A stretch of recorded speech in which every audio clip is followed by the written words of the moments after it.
I'm Wes Heiss. If you don't know me, I teach product design in the Department of Architecture Design, and I'm the Associate Chair of the department. I want to welcome you to the first of AAD's Horger Artist-in-Residence Artist Talks. The Horger Artist-in-Residence was established 3 years ago through a generous gift from Theodore Horger and brings faculty artists to campus, rotating in the fields of theater, music, and architecture and design. If that's one field, I guess it is. We are delighted to have Karyn Olivier here this semester. Finding Karyn was a bit of a challenge, both as a person, but also kind of geographically, because she's moved around a lot. Early on in our research, it was clear we wanted to bring a significant artist who could not only speak to the breadth of our department's various disciplines, but also transcend those boundaries. This is a hard combination of fields to seamlessly thread together. After her talk, I hope you will agree with me that Karyn's work does this and quite a bit more. Karyn's busy schedule was pulling her in a number of directions around the planet, and we are lucky to have her on campus for such a big chunk of time. Karyn is one of the most generous and hardest working people in the art world. If you are not familiar with her work or the ways in which she thinks about work, thinks about making work, you are in for a treat. Karyn makes things that can simultaneously be buoyantly playful and as heavy as steel and concrete. Her work confronts assumptions about space and place and operates on multiple levels with nuance and clarity just as easily inside the art world as out. Leveraging her own background to full effect, she approaches each project by considering the history and context of a place to produce something meaningful to the people who will see it. Along with her talk tonight, Karyn has been teaching a class on campus called Monuments, Playgrounds, and the Town Square, has been commissioned to produce a permanent work on campus, and has an exhibition up at the Lehigh University Art Gallery. If you haven't seen it yet, you definitely should. It's right nearby. Karyn was born in Trinidad and Tobago. Grew up in, where'd you grow up?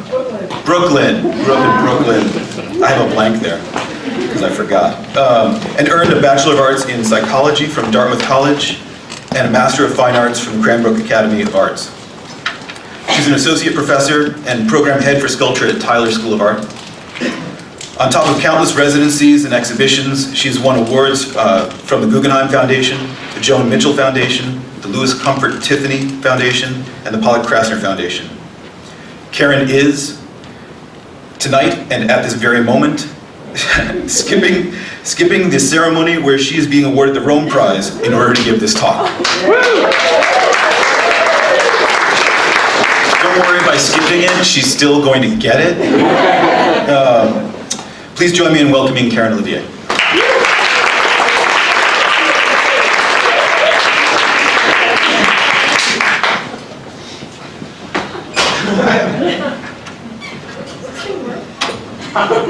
Hi. So I'm not used to black box theaters, BBTs. Whoa. I'm just used to hiding. Like, look there, not here. So this is strange, but we're going to try to do this anyway. Is this okay? Okay. Mics. I usually say I can project. I don't need this thing. Okay. So, okay, my background, I didn't study art. I remember telling my mother, maybe art would be cool. And she's like, no, major in psychology, you're good with people. So I kind of came to art when I was 30, kind of started late, and on some level I think it's a great thing because I was already too late to be relevant, or I was already too late to be some sort of art star, so in a way it kind of allowed for freedom for me to kind of do whatever I want. I was like older, I kind of had constant doubt, but I was also pretty confident. So it was kind of like this wonderful marriage in a way of, I think, how to be an artist, both doubt and kind of believing in yourself and humanity, I guess. So I often look at our social interactions with familiar objects, spaces, and each other. I sometimes explore notions of nostalgia and domesticity. And for me, nostalgia functions both through experience, but also through kind of imagined nostalgia. This piece is based on my childhood memory of spending every summer in Trinidad, and we did laundry every day somehow with my grandmother.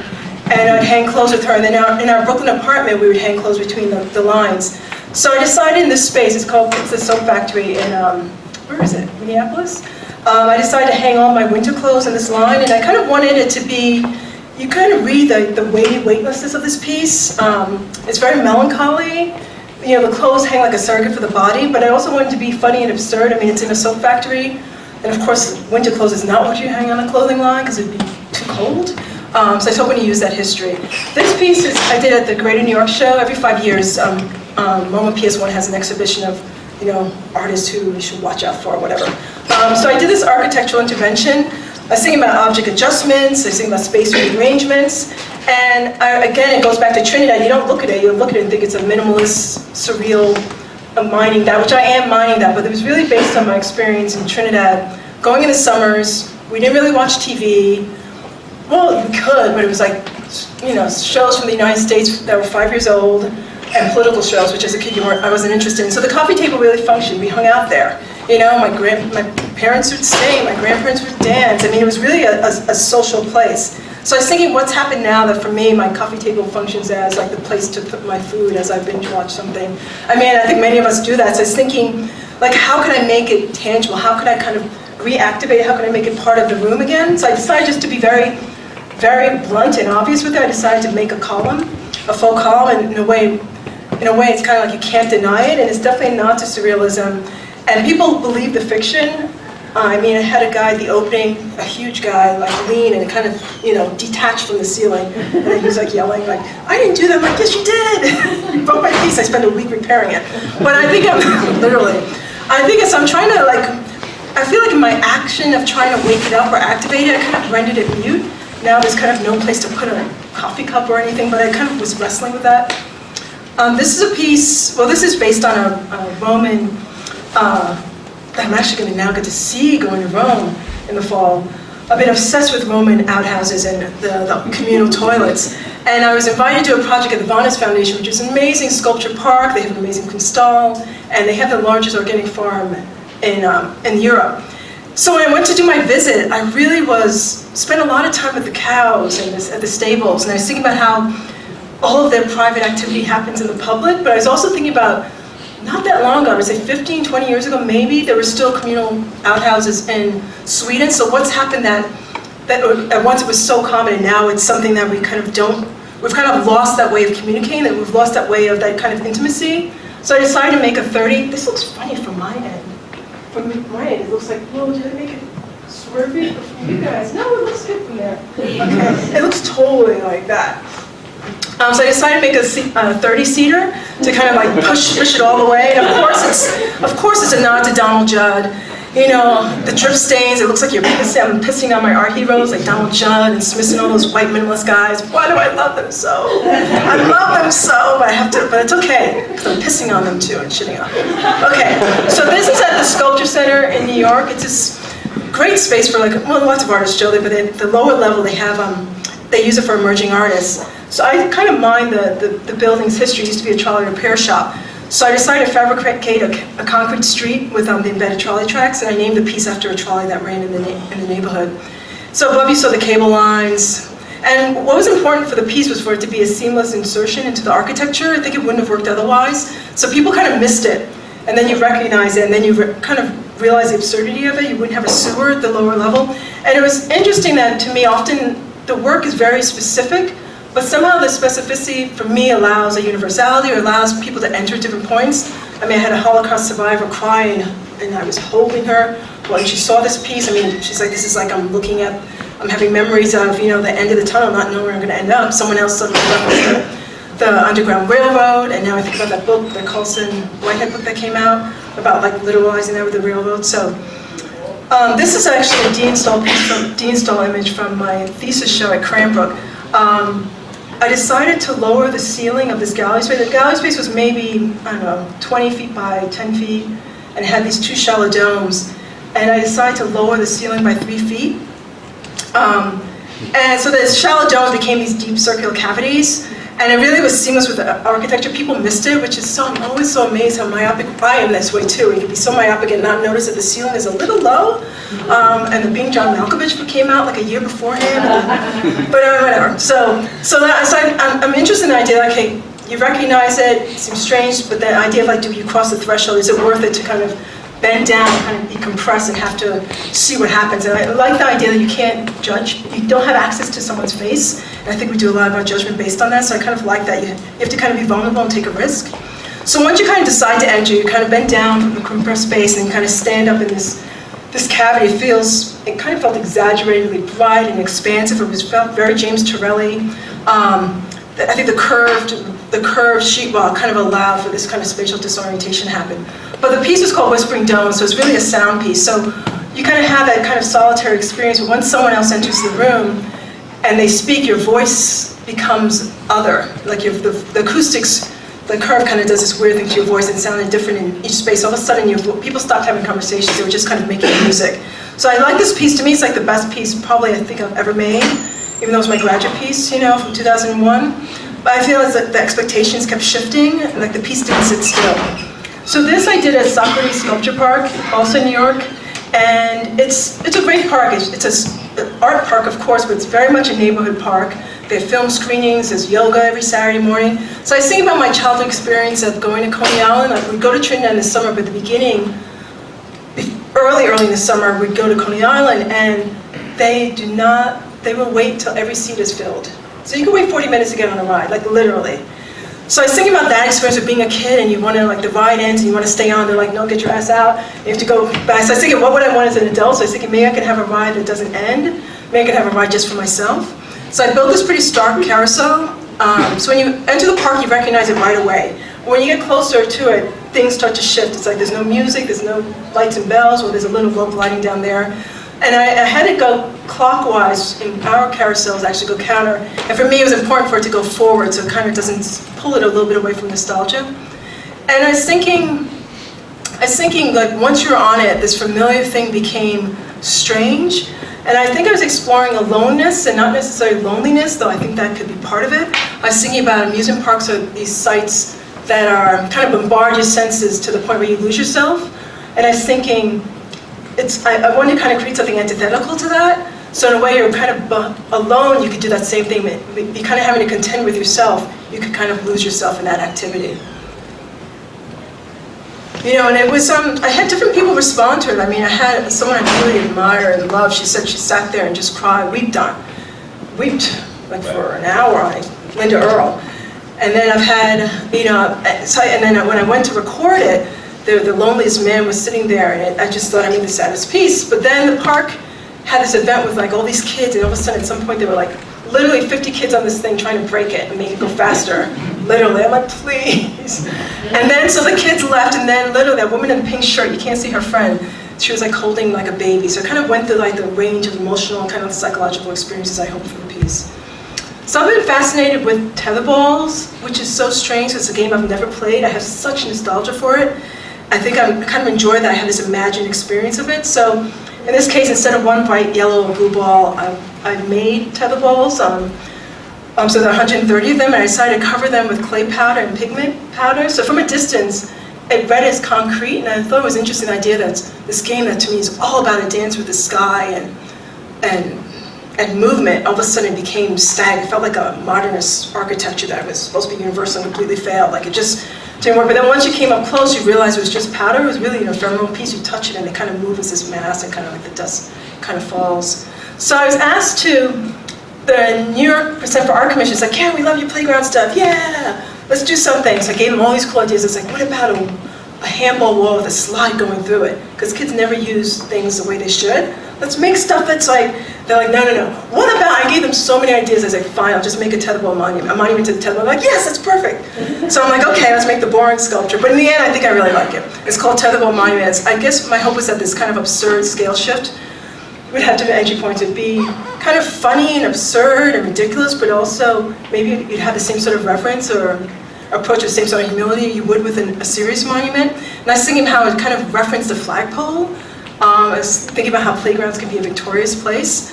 And it was important for me to kind of reference the activity. I didn't want it to just be this monument, so I literally watched a video of someone playing tetherball and kind of drew it and then kind of drew that outline on the floor. So I really wanted to reference the actual activity of the game. So this is like a ghost drawing of a game that happened. And it was important for the piece also not to be plopped randomly. I was like, if it's a playground thing, it's got to be among playground things. So they put it next to this side where it was like the kids play stuff, and then the basketball court, so it was like perfect next to that.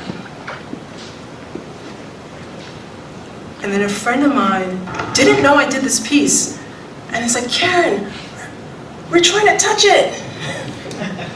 And they made me make it just high enough that no one would touch it. The idea is like, these permanent works are supposed to last 100 years, which I think is kind of ridiculous anyway. So I had to be 9 feet off the ground, which meant I had to make it 30 feet tall for the proportions. So I think about playgrounds as these really charged psychological spaces. I think it's one of the earliest arenas where kids learn how to define power, privilege, collaboration, respect. I think they're politically charged spaces. I think it's where the first time kids recognize difference, be it physical strength, gender, race, class, all that kind of plays itself out on the playground. So I decided to make this 40-foot seesaw when they were usually 10 feet. And I was thinking about childhood memories, of course, but I was also thinking about balance. At this time, I was teaching in Houston and doing a residency in New York, so every week I was commuting. Like I'd leave Thursday night, go to my residency, come back Tuesday. It was insane. So I was thinking about how that feeling of like intimacy and distance, and how I felt as though I was never in the right place, and I kind of was thinking about tension, vulnerability, and kind of like, and the experience of being on it was kind of strange. Like everyone knows a seesaw, but I wasn't expecting the experience to be what it was. In the gallery, it felt really kind of graceful and elegant. It was kind of strange to have that experience. It was having a divorce of kind of like the raucous, noise of a playground. And to me, this is the companion piece to it. I think about life and relationships, and they're volatile, and they have to crash. And I was thinking, what happens if two people approach this, and they're kind of stuck in that middle, and how do they kind of wrestle through that? I'm going to read just the opening scene from Toni Morrison's Song of Solomon. One of the locals, an insurance salesman, posts notices all around the town saying he will stand on the roof of the town hospital, jump off and fly across Lake Superior to the other side. The day comes and a few people gather and see Mr. Smith with his blue silk wings on the roof. Mr. Smith jumps and the scene ends. And I found this picture of this, I call him the ancient man, and with his homemade flying contraption. And I was reading about all the first attempts at flight, and I decided to make a piece based on this one in particular, Maury's aerial steamer.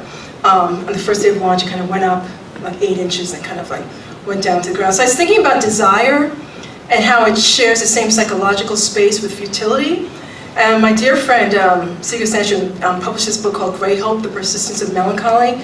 And there's a description of a sky jumper as having an empty belief that falling is a version of flight. So I was thinking about melancholy and hope and kind of the commonality between the two, how they kind of both lack the concrete. So I built this bike with like too many wings, and in a way I've kind of, again, rendered it immobile in my attempt. And it's definitely one of my least resolved pieces, even though I've had been asked to make it several times. This one's a little better because the bike itself is like hipster, high-end bike, and I said I'm not making this piece again. It was a pain to make it. So the guys who welded it, it's really rough. So there's, at least that part feels like there's some sort of urgency to the construction because it's not really well made. So I still love playgrounds, urban playgrounds. I love handball. It's a game I was never good at, but it's a game I just love. I love the wall. It's kind of this mammoth, intimidating wall. The wall's role is intriguing to me. It never embraces the ball like, say, the goal or a hoop does in soccer or basketball. It's like it's an activity of deflection. It's kind of like it's in control. Everything about the game is controlled by the player. Like the wall almost seems incidental to it.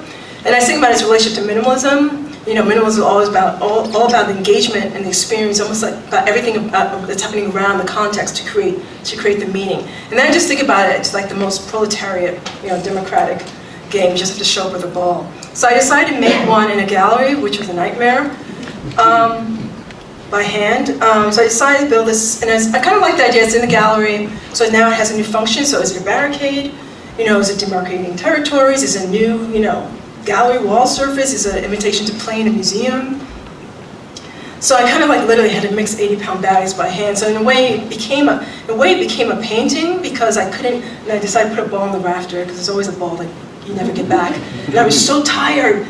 Oh my God! It was like the opening was an hour from then. I was so tired. I painted the line in the wrong place. I had to go back and paint it over and paint it. Oh my God! I would get out of bed I'd go to bed at 4 a.m. and get up at 7. I'd be like, I understand why most construction workers are alcoholics. Seriously. Okay, so this piece, I was thinking about, I took this photograph when I was in Trinidad, and I was trying to make direct references to what happens in developing countries and third world countries. the idea of accumulating materials, building materials, and until you have money to kind of have them all there to do the addition on your house, they kind of are used, they have other purposes. So for me here, it was a clothes drying rack until then it goes on. I was thinking how the cinder blocks are kind of performing this balancing act. It's like the echoing, I would think maybe the tension between the developing world and this increasingly globalized world. Oh, I took out my picture. Bummer. Sorry. My picture took out. This is another version. So I decided to make this cinder block wall with custom-made mirrors. And the great thing is the other image you can see better, because when you see it, it looks like you're seeing it through. So he's like, okay, it's a cinder block wall. And it takes you a while to realize it's a mirror. So all of a sudden, this object that is concrete and finite and absolute, all of a sudden now the mirrors, all of a sudden it kind of, all of a sudden it expands. All of a sudden now this wall that is kind of 5 by 9 by 7 inches, all of a sudden expands and takes up this space.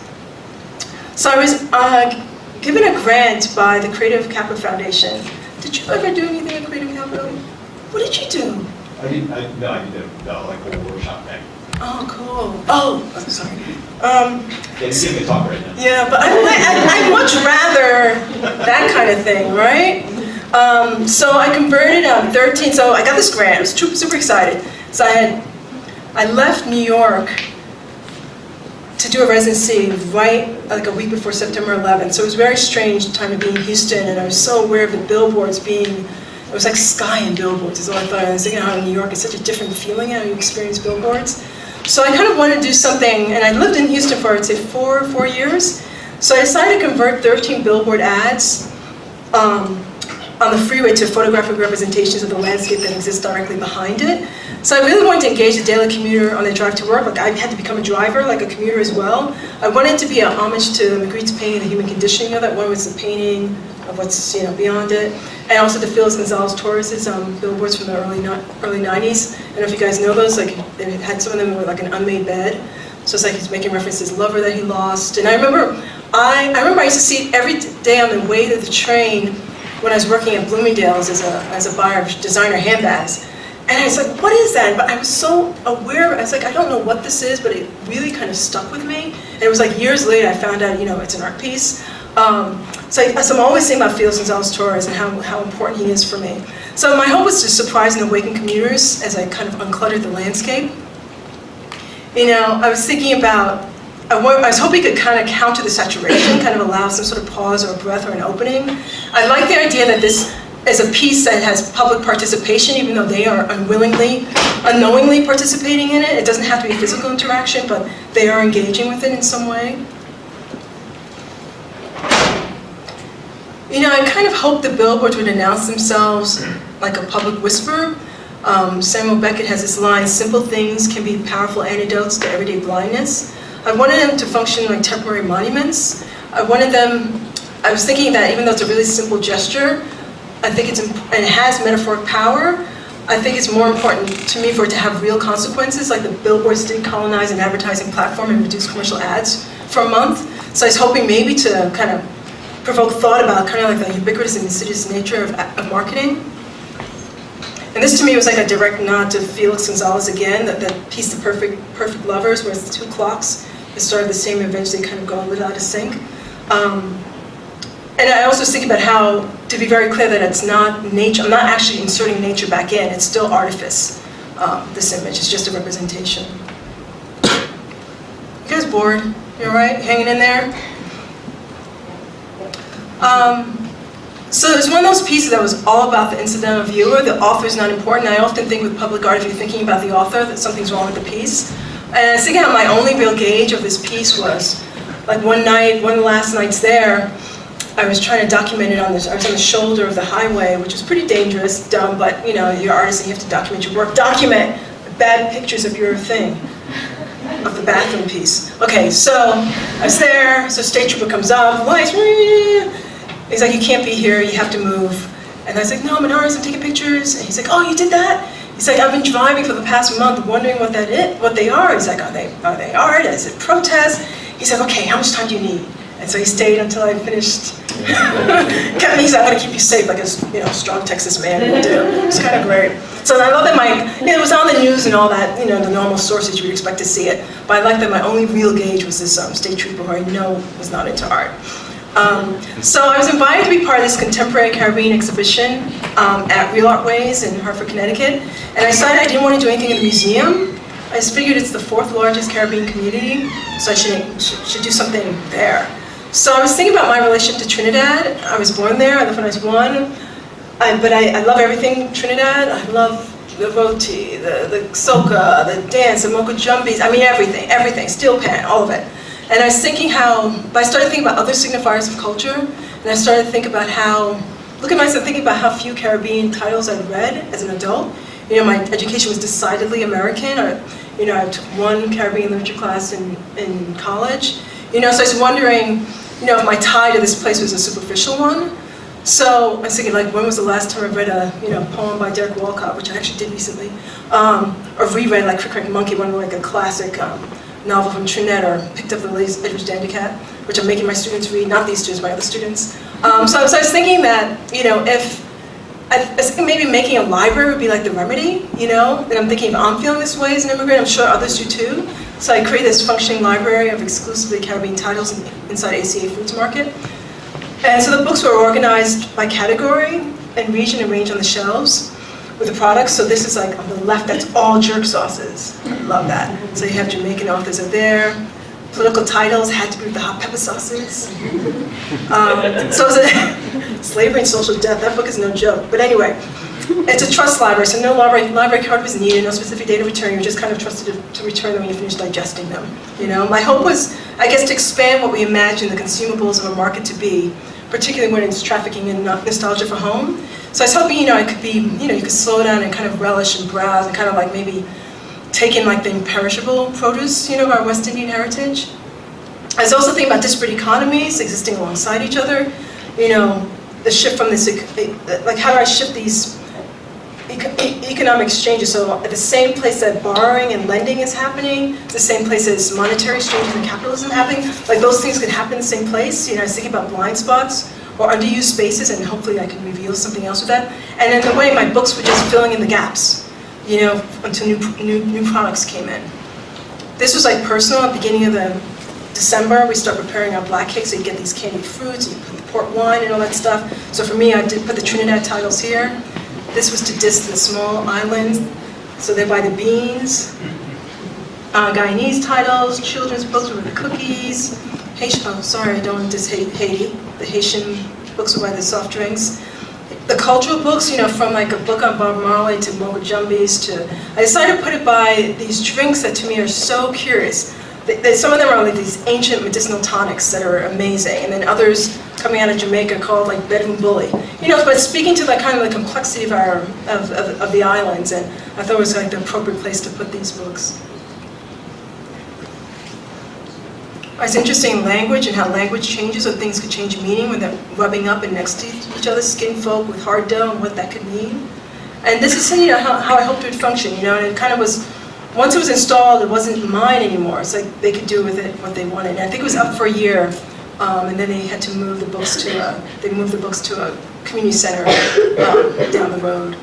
So I was invited to do a project in Mexico City, and prior to that, I'd spent a couple months in Trinidad. And I had forgotten that on the freeway, on the Jersey barriers, at around 3 o'clock, all of a sudden it becomes a fruit market because the traffic is so bad. So kind of when the traffic starts, slows down, the market flourishes. And when I got to Mexico City, I think I was really so excited. I didn't know what anyone was saying, but it didn't matter. It felt so familiar, all the manifestations of life were happening on the street, the beautiful, the banal, the excess, the impoverished. Kind of everyone trying to navigate or commune in this space. And I was thinking how in Trinidad, the urban street becomes into a theater, pavement turns into a shop, an empty lot turns into a federal party space. So I saw a great deal of repurposing the same way in Mexico City, but I didn't see anything happening with the barricades. So I decided to do something with that. So instead of selling fruit, I decided just to put fruit every morning, and whoever wanted to take it can do so. And I wanted it to continue to mark territory, to define a border.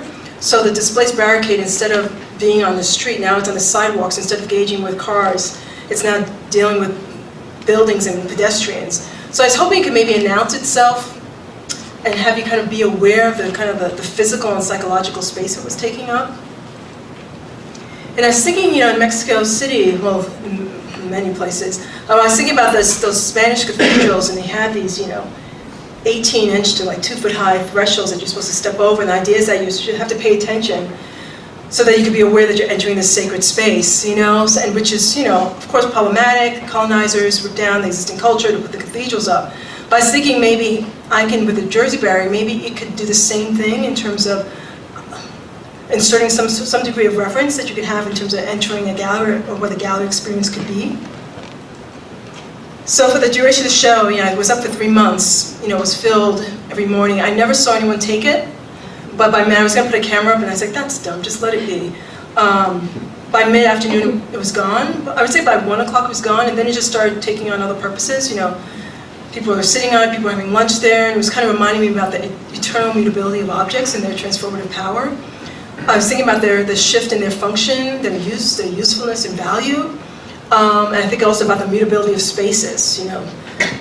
I feel like outside of America, most people, things can shift more readily or easily. And I was thinking about my coffee table piece. So at first I was thinking, of it as this kind of redundant piece of furniture that's kind of emblematic of like, the old social models and have been defiled and, ruined. But I was thinking now it's not, maybe not that, it's like the coffee table isn't dead, it's just transformed into something else. The coffee table books that people have on them that they don't open, it's okay because now they're just living differently. So I was invited to do a public piece with Creative Time. They're this great organization, does lots of public artworks and social practice projects around the country. So I was asked to do something in Central Park, which was pretty daunting. I think the last thing there was Christo 25 years ago. So it's like, all right, what am I getting? This park is beautiful. So I decided just to focus on the site of Central Park. I figured I didn't know how to insert something in, so I'm like, let's use what's right in front of you, right? Like I tell you guys, it's like the project. I do it for myself as well. So I decided, let me just focus on what existed there, and maybe that could be a reflection on what stands there today and what we imagine for its future. So I decided to create this 3-foot lenticular billboard. So I was doing all this research and reading about the Wisconsin glacier that traveled through what is now New York City 20,000 years ago, and it created the valleys and boulders, it formed the rock outcroppings. All that stuff was internally stranded in new locations when the ice sheet melted. And I was interested in the physical evidence of this geological diaspora that can be found throughout Central Park. It's both kind of everywhere in plain sight, but it's also hidden if you're not aware of it, if you don't have awareness or knowledge that it's there. I was also interested in more recent history from the 1800s. About 10 blocks from where my billboard piece was, I've discovered that there was a community called Seneca Village, and there's little evidence of this really vibrant, I would say, middle-class community of freed African Americans that resided there in the 1800s. They were pretty much displaced and scattered kind of wholesale throughout the city with kind of few traces of their tendency left when it was like the first claiming of eminent domain in New York to build the park. So the billboard is depicting an image of a glacier, but also this party chart that was found at the site of the village. And I saw this kind of literal and metaphoric connection between kind of like the subtle residual artifacts of both the glacier and the village. So the third image, kind of like my billboard project at the Inbound Houston, was a photograph of the actual landscape. So kind of when the viewer moves from one end of the billboard to the other, the glacier seems to kind of morph into another time period. It's as if the park goer's movements are controlling time or her understanding of it, like the glacier mutates into a shard from a ceramic vessel, and I start thinking that domestic object was made from the clay dug from the same earth that the glacier kind of traversed before it also vanished. I'm like, whoa, it's all circular, right? Some more images. So kind of depending on your vantage point, there were multiple iterations of the 3 images could be seen. And sometimes they could be seen completely distinct, other times they reveal themselves as fragments. And I wanted to have kind of the expansiveness of the glacier to be felt in contrast to the scale of the ceramic plate. I hope somehow to equate the two, kind of this massive, larger-than-life, sublime physicality of the glacier with the smallness and intimacy of like a domestic object, kind of a humble kitchen plate.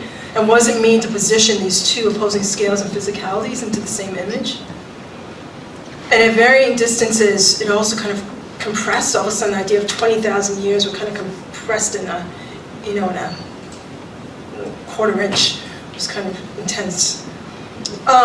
In the fall, I did a, how am I doing? Good, only 29 minutes of spoken, that's good. In the fall, as part of this project with Mural Arts, and it was called, it was 20 different artists doing projects in Philadelphia. It was called Monument Lab. And the artists were charged with the question, like, what is an appropriate monument for the city of Philadelphia? And we were asked to make what they were calling prototypes. They were physical things we made, but they were calling them prototypes, which I love that idea. I think art works. I feel like art, what we do is prototypes, they're propositions. So I was intrigued by two monuments in this historic park, Vernon Park. The Battle of Germantown Memorial, which commemorates a Revolutionary War battle led by George Washington. It was actually the only battle fought in Philadelphia. And I was interested in the fact that it honors a failed battle, which speaks of power and privilege and access. Who gets to have a monument, who's deemed worthy.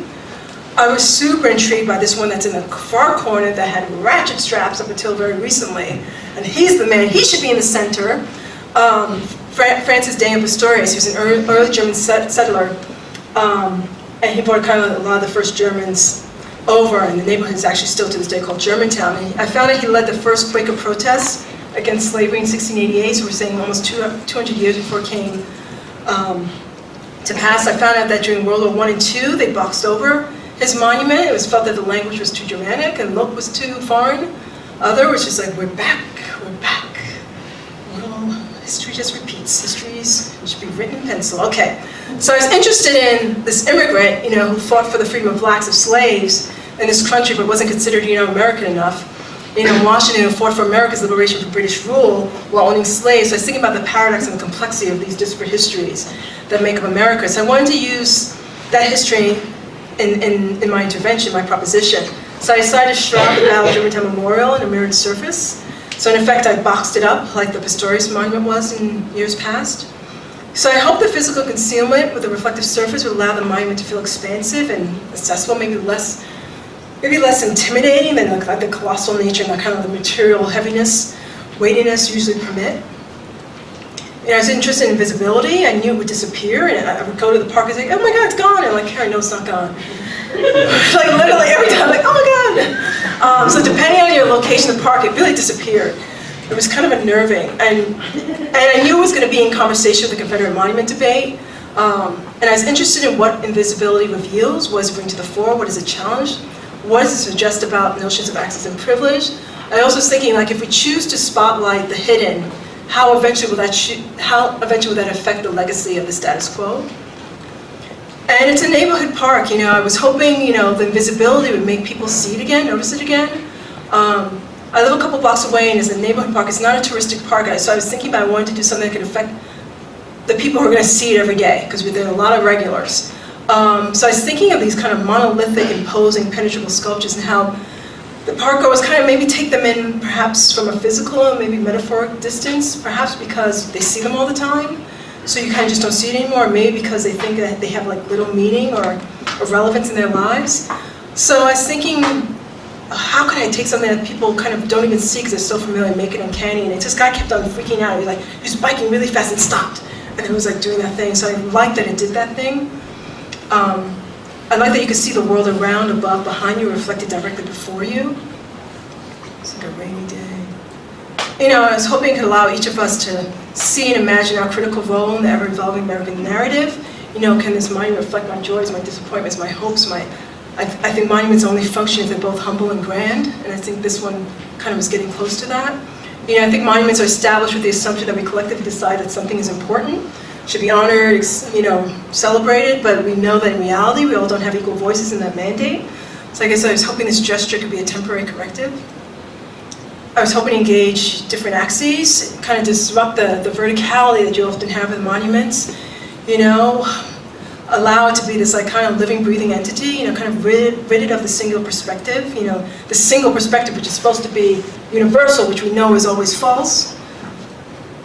This woman sat at the park every day watching it, and she only spoke one line to me once, said, that is beautiful, and that was it, and I would see her every day. And I heard there were prayer dances and circles around this monument. This is when it's like, it's not mine, I don't know. You have your ideas about a piece, but it became theirs. Kids were playing and jumping on it, you know, a gazillion selfies happened. It's a predominantly lower middle class and poor African-American neighborhood. We're struggling with a lot of social ills. I had people tell me they watch, you know, people getting high and staring at themselves for hours and then watching the crash, inevitable crash. I mean, I had an experience, I remember PBS NewsHour, I was like, oh my God, they're gonna interview me. And finally, there's a guy who I'd see every day who was, I found out he was a vet, a Marine, and he just began to see him with that brown bag. I was like, he's gonna be drunk by, you know, a couple hours. And he pulls me over and he's like, I can't even like say it. He said, I'm a Marine, I'll always be a Marine, I had to kill that woman and child.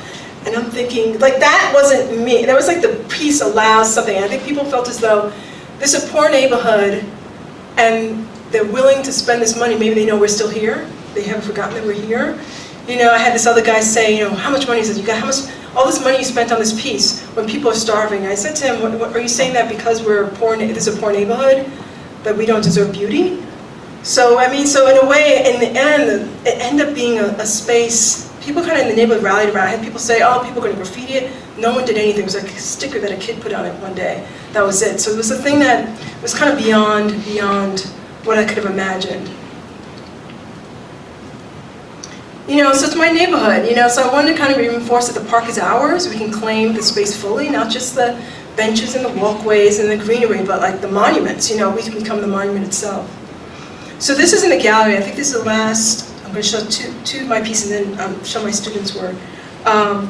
So I was asked to do this exhibition, which I'm so excited about. I'm wanting to be shown here for a while. So I decided we thought we were going to do a retrospective, and then I decided, you know, it's a teaching museum. So maybe it would be good for me to kind of be vulnerable and do work that I don't know if it worked. Like now when you do these artist talks, you've had time, if the work is good, even if the work's not good, it's going to reveal itself over time.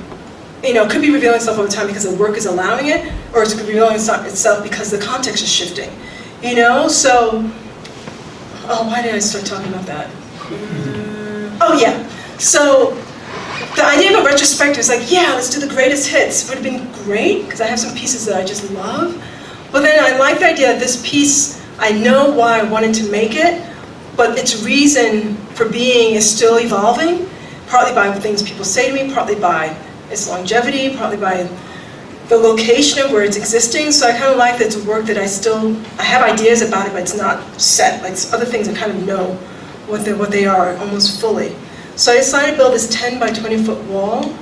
So instead of mortar holding it together, it's used clothing. So the imposing wall is both malleable and mutable. I was thinking about, I wanted to have a relationship to painting, abstraction, representation, composition, process, color theory, mark making, gesture, texture, all those yummy things. So I had a great time kind of dealing, and what was horrible and hard, the days were too long, but I enjoyed like adding like little bits of fabric and playing around with composition. I'm not a painter, but it was my way of kind of going there. I love these details, you could kind of get lost in these moments. And you know, in the front, there's so much beauty. It's like the details are insane, like the subtle lines of color, you get lost in it. And then all of a sudden you turn to the back and it becomes a different piece. I think you feel the weight of the clothes, it becomes a surrogate for the body. You can't not think about Trump and his dumb border wall, the refugee crisis the world is in, and we kind of are somewhat sheltered, unfortunately, from it. We're not... Okay. So, I did an exhibition in Dakar in 2008, and I took had this picture of someone selling shoes on top of this car, using the car cover as a display case. And I've had this picture on my wall for years, and every year I've been trying to come up with an idea, and I finally like, I was thinking, it made me think about so many things. It made me think about Trinidad and repurposing Mexico City, everywhere in the developing world. And I was thinking, I've got to eventually make something physical with it. So I decided to make this piece. It's called Car Cover and Export Shoes. And I was thinking about access and privilege, like who can afford a car, who must walk and use public transport. I was thinking about, the refugee nightmare. I was thinking about the picture that was circulating with the kid on the beach. I was thinking about the West and our relationship to the third world and the developing world and our complicated patronage and charity. I think about how the West kind of created a lot of the mess, through our colonization, imperialism. And I remember I was hearing, when Hurricane Harvey happened, I was listening to something on NPR, and I was so struck. They were talking about this charity organization that instead of sending goods down, they were giving people debit cards. And it was so amazing. This woman said, "Can you stop sending me bottles of water? Like, I need a roof. Like, I need a roof. Like, it's enough." And I think about the relationship between that and the third world, where the assumption is because you're poor, you don't know what you need, so we just send goods. Like, this is what you need. So I was thinking how complicated we're all. I've given things to charity. So I was thinking about that, like how complicated that is. Generosity and. So I was thinking about the export business and how it's actually, most of these things go to Africa, and some of them are sold in like resale for cheap, and some things are donated. But I was amazed by how some of the things that I only got shoes from thrift stores that were destined for the export market. It was things that no one here wanted. So some of them were like brand new shoes. I was thinking about what does it say about how and why we discard things. Something that's so tattered that you thought, why do you think someone would want this? So, and I was thinking about how right now, I found out about, Pat was telling me about there's like, which one is it? Oxfam is having there's a crisis because there's a glut of stuff, because a lot of places don't want it anymore. Just running through, in case you don't go to the gallery, some pics, So, it's strange, I still haven't figured out this piece totally, but I was thinking about how maybe this car cover is perhaps providing shelter to these thousands of expired shoes, a protector of these souls, no pun intended. The people wore them or who formerly walked or still walking the earth, maybe a protector of humanity. So that's the end of my work. And now I'm going to show some of my students. They rock! And they also, I gathered the images so late that I normally would say really try to say profound things, but you guys could chip in screw it, that's not what the piece was about. What the hell are you talking about? So I can't remember the prompts. I gave them a prompt was this the proposition about finding something on campus and a problem on campus? Oh, you're here! This is the poem. Make a monument to something, or something on the campus, Lehigh campus. So, Mr. Mann here made these poems that Brent said, you better have told him to use stainless nails. I'm like, yeah. So he made these poems throughout the campus that are interesting, because some of the poems are as if he's speaking to the poem. Some of the poems are as he's anthropomorphized the poem, and he becomes the tree. Others are, there could be two poems on two different trees, so they're having a discourse. It's an interesting kind of dialogical thing that's going on. It's pretty amazing. I put it there so in case someone could read arms. Oh, I love another love thing with another love thing. So trees were engaged, empty fountains. What should we do with an empty fountain? Make it a pool party tomorrow. What time is the pool party tomorrow? So this day had just snowed. I think it started snowing a little. I think when this happened, it just started snowing, and he's in the water. All these people taking pictures. It was so great. And he's trying to pretend like he's warm. It's freezing. It was so great. But we're going swimming tomorrow, so please show up. Is this video gonna work? Brave soul. Brave soul. Some more pictures of the pool party.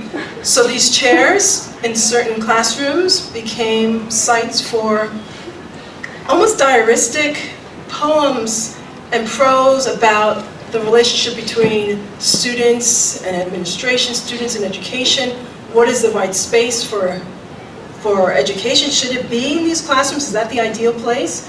What does it mean to bring a plant there that's kind of giving us oxygen, maybe helping our brains? What does it mean to take this common chair that we all know and inserting another kind of life? So all of a sudden these two lives kind of coalescing together. So they were in 4 different classrooms, right? And which building was it? Which classroom? Yeah, cool.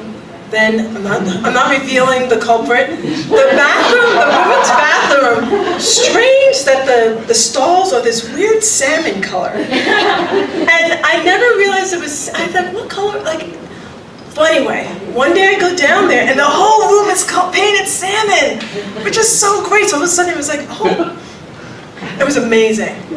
We got into trouble a little bit, but it was so great. To me, it was like the idea of like doing this renovation. But the fact that before I went in, I was asked what color was the room, and I said, oh, it's maybe yellow. So it's the thing when we're in a space, we're not really aware. So all of a sudden, like, all she did was paint. All they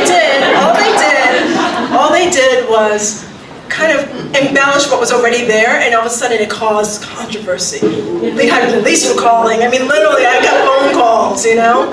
Crazy. Not revealing. And it was so annoying. They painted back the ceiling wide and replaced the paper towels. Then there's doors. I gave them a project with an itinerant where for 8 days they had to make an object that had to kind of engage spaces on campus and off campus. So this was in Chandler. Again, the bathroom, you had to kind of go through the door in the bathroom. I love this picture. A coffee shop. I love this person opening up the library. Like, I love it. Like, what books are back there? What's there?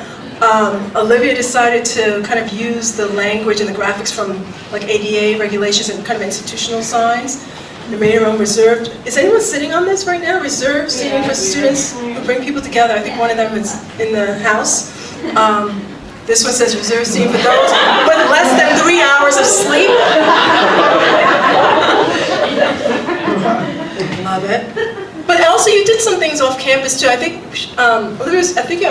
tell me if I'm wrong, I think you were also thinking about homelessness, and so I think you also had some on a chair, on some benches. Am I making this up? That's what this one, and this one's interesting because it says, what does this one say again? It's like, reserved for someone who needs a place to sleep. This is for someone who needs a place to sleep, and I think it's kind of, you know, ironic's not the right word, but it's like these are like lotto tickets, you know, stuffed in the corner, like a failed attempt of getting out of a situation. So this is another one about someone who needs sleep. Then, Chris is all about, I don't know if you've seen, an engineer, there have been lots of ducks. He bought like 300 rubber duckies. So they've appeared in many places. They're just trying to get home. They're just trying to find water. I gave them an assignment over the spring break to do an act of generosity. And Caleb works at this store where you paint like the ceramic thing. What's it called again? Yeah. And the restroom, she decided to, in the restroom, what did you say? Because I couldn't remember what was your prompt? Did you prompt it? Did you? Oh my gosh, she just put a... No, because a few of my coworkers on it, and I like put them up. So she and then, put a like thing for people to write as well, so people just got. So it was like she had the Post-its there and left a space in the restroom because both the employees and the public use it, and people just wrote really lovely things. I think it was a rare icky comment. Like, I don't think there are any penises or anything, right? You know, it was pretty great. And then someone else decided, why can't we have birthdays when it's not your birthday, right? So the bus stop on the Packer, there's been a birthday decorations. I saw them today. They're like, well, could someone give me a party? It's in classrooms. I have a couple videos.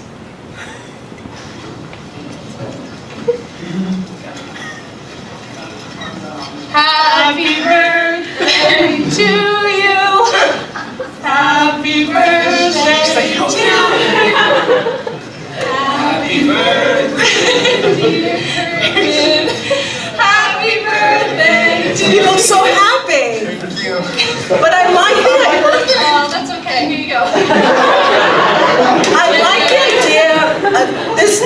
This is the same student who one day, I gave them a prompt that they had to, small gesture, big impact. Was that it? And she decided to go to the classroom, walk to the front and said, excuse me, professor, and she wrote on the blackboard, thank you, which was kind of open enough.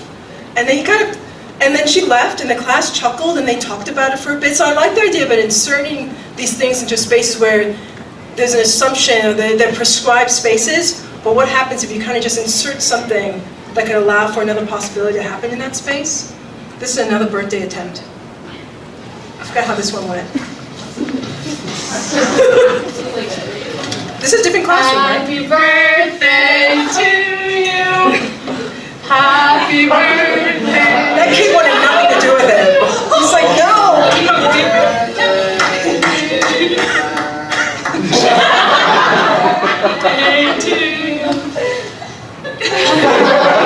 And what I think is kind of interesting about this, because like, it's a piece that's like generous, but it's also kind of vulnerable. It's like sometimes getting the gift that you don't want. The gifts aren't always gifts. So I think it's an interesting thing. Like all of a sudden now you're a spotlight. Some people kind of embrace the birthday. Some people like didn't want the intention on them. So I thought it was interesting how all gifts aren't gifts necessarily. Someone decided had a child. Happy birthday to you. Happy birthday to you. Happy birthday, dear Liza. Happy birthday to you.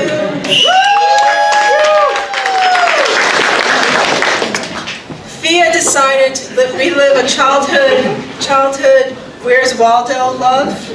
So dressed up as she was performing around campus and off campus as Waldo. So where's Waldo? Can you find Waldo? Top right. Top right.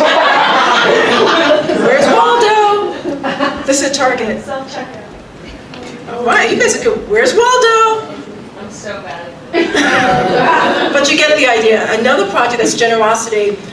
Oh, Chris, you're so funny. Chris decided to give a gift to the squirrels, even though we all hate them, but I hate them.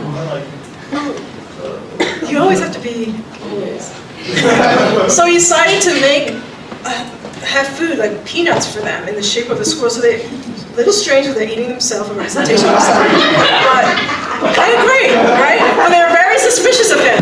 So they wouldn't eat when he was around, right? And then finally, when he's gone, they're like, okay, now let's tear it up. One of them went up to the squirrel and was like, didn't take one. Is this He went up poison? and then backed away, and then backed away, and he like, This is a trick. eventually took one. No, nothing, food is never this easy for us. They're like, what's going on here? Okay, so we're working on, for the last couple of weeks of the semester, we're working on a collaboration that was somewhat inspired by James Turrell's Sky Space pieces, but really, it feels like every student had a thing about trees on campus. I didn't realize, and I get it now, the trees on campus are amazing. Everyone, I think all of you did a tree piece at some point. So the tree we call the witch tree was a tree we wanted to engage, which we're not going to engage it, but they wanted to take a tree that's totally the most, I guess, beautiful tree on campus, and how do you kind of allow that people to see it in a new way? So I kind of want to take the idea of the tree that's beloved, and then how do you kind of change the orientation of how we see it? We're so used to seeing trees like looking this way or sitting under them. So what would it mean to create like a seating where you could kind of look up? So I just pulled this image. This is not the tree, but just to give you sort of the perspective of what you see. This is the beloved tree. So we want to make this seating, looks kind of good. Yeah. Just look at our renderings. People, who's that guy in the front? Who's that? Looks very professional. So I'm just showing you like our renderings. So I'm teaching them the way they're having to learn how to do like renderings, the back and forth between the head honcho who was saying, no, did you consider this? We've done iterations after iterations of this thing. So this is just us like outside trying to figure out how tall this thing should be. Like what's the scale in terms of the scale of people approaching it, but then also like from a distance, what's the height where it doesn't seem awkward with the campus landscape? So they're kind of learning how to do this stuff, leaning back, like what would it look like? And this will end with us going back to class. And that's it.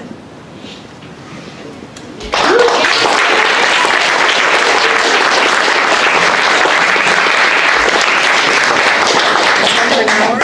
That's good. If there are questions. Is it drink time?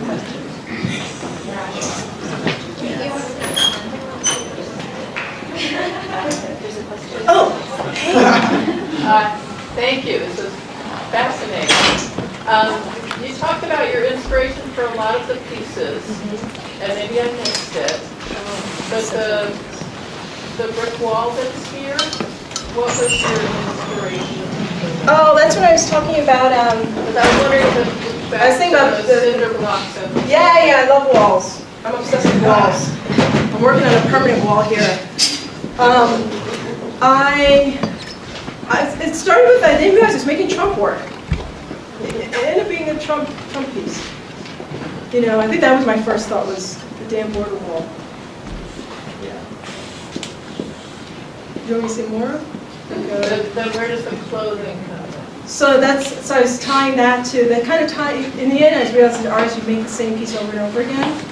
Because that ties the clothesline piece with the weight of those clothes and became a surrogate for the body. So I was thinking, and it goes back to me thinking, I always think about that, it's so stuck in my head. The Berlin Wall, it divided families, it divided lovers, and then one image of that section down and the guard standing there. So this thing that seemed impenetrable, this wall that seems so absolute, like there's nothing you could shift with it. All of a sudden now this thing was, it's as though it was never there in a way. All of a sudden now this thing that seemed like it will never go away was like it was dust. You know, so I think of the idea that this wall looks so imposing. I mean, of course, there's a steel structure there because it wouldn't be standing. But the idea that what does it mean if it's clothing? Then in a way it's mutable. It's malleable. But it's also like, what does it mean if that's instead of mortar holding? What it then more metaphorically would it mean about us as people in relationship to a wall? Then you think about borders and shelter. Like a wall could be a border. It could be a thing to keep people out. It's also a shelter. It's also a place to protect. I feel like everyone can have some sort of connection to what a wall can mean. So it's like, so my work is pretty simplistic in that way, where I just take from what's known. Like my background's not art, so I wasn't creating some fantastical stories that I could draw. You know, it's like I think I understand what a wall is and how it should function. Okay, now there's something else. So there's this great line of I made you guys read it. James Baldwin says, you know, what's that line? The role of the artist is to expose, to ask the questions that the answer is hiding. You know what I mean? So like we have these assumptions, but knowing that there's always either another way around, another way through, and another way of seeing, you know? So to me, the wall is just so metaphorical, like the wall with the cinder block. Like I love that idea that people read that as cinder block, and they have a certain assumption. Like in Trinidad, a place like that, houses are built with that. But the idea that it's a cinder block wall, but it's turned the wrong way. I mean, it would be turned that way so you could fill it with the mortar, you know? So it wasn't me just a simple thing of changing its orientation, and now all of a sudden it becomes a mirror. But you can't totally see yourself. I had it low enough where you couldn't readily see yourself. So you're fragmented, so then you start thinking about Lacan and the fragment itself, and all of a sudden other things you can start thinking about. Thank you. Sure. What inspired your shift from like psychology to art? Like when do you kind of have that? I was a store manager at Urban Outfitters, and I literally needed a night out of the store. I was working crazy hours, and I mean, I very quickly knew I didn't want to go like get a PhD or anything like that. I mean, because I also realized I didn't really want to major in psychology because my mom said I should. And it sounds silly, but it's true. But I think it has informed a lot of my work. I mean, you see me thinking about, you know, self and relationship to, you know. So literally, I wanted a night out, so I took a continuing ed class in the 9th Century Y. And then I did that for a couple of years while I was still in the retail, you know, fashion business. And then I just had a teacher who said you should consider studying ceramics for real. So then I was like, okay. So I used to make pots, but pots are the same like a room. You know, it's the same thing. They're all containers. So it's right. The car cover stuffed with Jews. My first thought when I saw it, unfortunately, was it reminded me of Auschwitz and the people that were exterminated. But this is a different issue. How do you do it? Do you stuff it in upside down and flip it? How do you do that? Where's my guys? Where are my guys? I'm glad we didn't have to do that. To think that I thought I had almost enough shoes, like I need another 4,000 pairs. I think that 2,500 pairs of shoes, and it's not enough. My studio smells so bad. But yeah, I mean, to me, that makes, I sometimes feel as though are you asking about your reference to Holocaust? And, no, you. You. Oh, I'm Karen. sorry, the No, reference she to wants to know how you did it. Oh, it was a nightmare. I bought these bags, you know the bags that I guess wholesalers use for fruit and stuff? Contractor bags, they're like meshy orange big bags. So bags are stuffed in there. And then outside of that, we made little S-hooks to hook on bags. I wouldn't want you to see the mesh. So there's all these bags of shoes. Figure out another way. I mean, I guess a smarter way would be to kind of make the whole thing and then glue it and then cut it in sections. But it's a lot of weight. I'll have to figure that out. But I'm hoping to do that piece again where I'm hoping someone will let me give me the money to give me like a lot of shoes so I could completely refill the shoes. But it was hard because then I realized one area was a little low and I was like, oh no, I have to lift it. It was Sisyphus.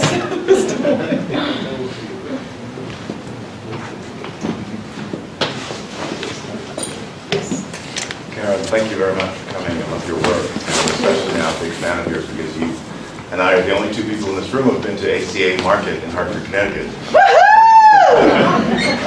And I thought as you showed that piece of two things, and that's shared Caribbean cultural heritage. I was born and raised in Jamaica.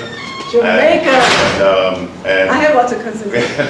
well, Chris Cozier is an old friend of mine from Maryland. No way! Yes. We gotta talk. So we have that intellectual thing, which is the second part of my question. So the first part, what I wanted to share with everybody in the room in this unique opportunity is one of the things that could not be conveyed in the slides and the brilliant sort of installation piece is the smell that happens as you walk through the front door past the Korean wig store to open the doors to the supermarket, and you get a whiff of like salted mackerel and salted pig scales that is unlike any other American store, but very, very normal for a West Indian store. And the idea that you put the books in there, I felt, was particularly inspiring because I came here when I was 10, been here since the devil was a boy, and especially now with our current leadership and talking about shithole countries. And I remember growing up and coming here and remembering how the intellectual rigor at places like the University of the West Indies, the intellectual rigor... My cousins all got like exactly. perfect score and how SAT. American culture doesn't understand that these post-colonial societies, you can call me the N-word all you want, it means nothing, but if you tell me I have no ambition or if I'm not educationally, like gravelicious and like greedy, that's an insult. So I really thought it was wonderful and just wanted to compliment you on putting the books in the context of the West Indian Caribbean cultural. It made sense. I think about Yeah, my family. wonderful. My parents it had the four of us. My mom got her undergrad, MBA, worked full time at NYU, got her MBA from NYU and did her undergrad and worked full time in a bank with 4 kids. And sometimes I felt like she was there. I remember like being in Washington Park alone with my twin. I have memories of like, we were in the park in the back of classrooms. But that's the Caribbean thing. It's like, make it happen.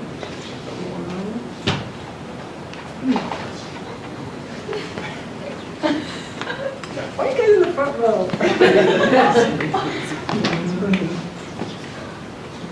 Great, thank you. Thank you.